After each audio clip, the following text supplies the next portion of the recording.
امامت یاد رکھیے گا. دیکھیے ایک جملہ عرض کر دوں آپ کی خدمت میں. چونکہ ہم 12 امامی شیعہ کہلاتے ہیں. ہمارا پرانا نام, ہماری پرانی پہچان وہ امام باڑے بھی کراچی میں موجود ہیں, ابھی تک مٹے نہیں ہیں. اور خدا قائم رکھے ہمارے رضا خانوں کو. امام بارگاہ اثنا عشری اسی شہر میں موجود ہیں, 2 3 موجود ہیں. پرانے بزرگ جب بھی تعارف ہوتا تھا کون ہو تو کہا کرتے تھے شیعہ اثنا عشری, پورا تعارف کرایا جاتا تھا. اب تو ہم شارٹ کے عادی اتنے ہو گئے کہ وہ کون ہے شیعہ, یہ لفظ کہہ دیا شیعہ. 1000 شیعہ گھوم رہے ہیں اسی شہر کے اندر جن کا دعویٰ ہے کہ ہم بھی شیعہ ہیں. تو آپ کون سے شیعہ ہوئے؟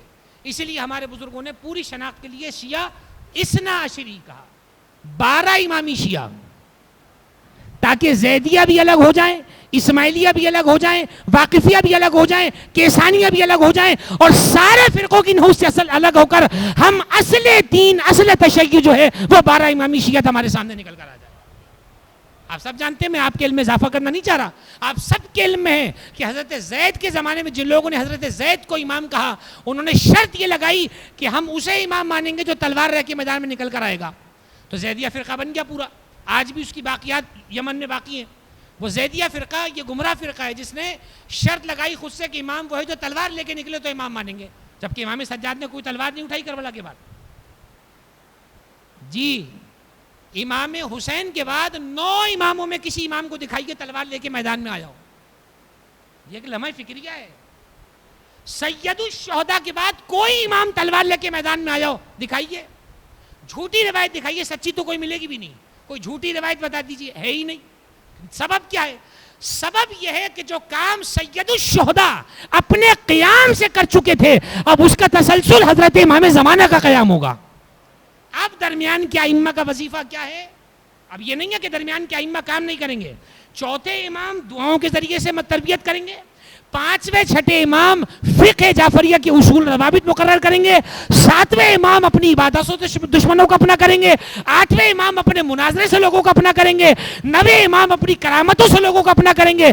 اور 10ویں اور 11ویں امام حجت کی حفاظت کے ذریعے سے شیعت کی حفاظت کریں گے. ہو گئے آپ کے پورے 11-12 امام. سامرہ میں 2 اماموں کا گھر ہے نا آپ کے, 10ویں اور 11ویں امام. یعنی وہی جو بیت امام زمانہ جسے آپ کہتے ہیں, سامرہ میں جو گنبد الگ سے ایک بنا ہوا ہے سنگ مرمر کا, وہ امام تقی کا, امام ہادی کا گھر ہے. میرے 10ویں امام کا گھر ہے. جہاں 11ویں امام کی بھی ولادت ہوئی, اسی گھر میں حضرت حجت کی ولادت ہوئی. گویا اس گھر نے 3 معصوموں کو دیکھا ہے. وہاں کے در و دیوار اس لائق ہیں کہ انہیں بوسہ دیا جائے, کیونکہ انہوں نے 3 معصوموں کو دیکھا ہے. آپ کے 10ویں اور 11ویں امام کے پاس اتنا وقت نہیں تھا کہ وہ مدرسے کی صورت میں تعلیمات پھیلائیں. نظر بندی تھی, ہے یا نہیں؟ آپ کے 10ویں امام گھر میں نظر بند رہے گا نہیں رہے؟ 11ویں امام گھر میں نظر بند ہے یا نہیں ہے؟ 12ویں امام کی ولادت خفیہ رکھی جا رہی ہے نہیں, گھر کی خواتین کو کنیزوں کو نہیں پتا. تو جہاں اس قدر حالات سخت ہوں, اور ایسی صورت میں بھی جہاں حجت خدا دنیا میں پیدا ہو جائے, اسی کو خدا بند متعال کا منصوبہ کہا جاتا ہے. جہاں قتل کروایا جا رہا ہے ان خواتین کو جن کے یہاں ولادت کا معاملہ قریب ہے, تاکہ حضرت حجت کی ولادت نہ ہونے پائے. اور وہیں پروردگار عالم نے حضرت موسیٰ کی طرح حضرت امام زمانہ کی ولادت بھی کرائی, اسے پوشیدہ بھی رکھا, اور عباسیوں کی ناک کے نیچے پروان چلا کے بتا دیا کہ جسے ہم سلامت رکھنا چاہیں اسے کوئی کچھ, اس کا کوئی بال بھی باقی نہیں کر سکتا. چنانچہ بنیادی طور پہ یہ بات ذہن میں رہے, یہ میں نے پورا آپ کو سمجھیے کہ 250 سال کا خاکہ ائمہ کی زندگی کا پیش کر دیا. امیر المومنین کی زندگی میں کوئی جنگ آپ کو پیغمبر کی حیات میں نہیں ملے گی مخالفین اور منافقین سے. جتنی جنگیں ملیں گی وہ دشمنان اسلام کے ساتھ ملیں گی. لیکن 25 سال مولا کائنات آپ کو خاموش نظر آ رہے ہیں.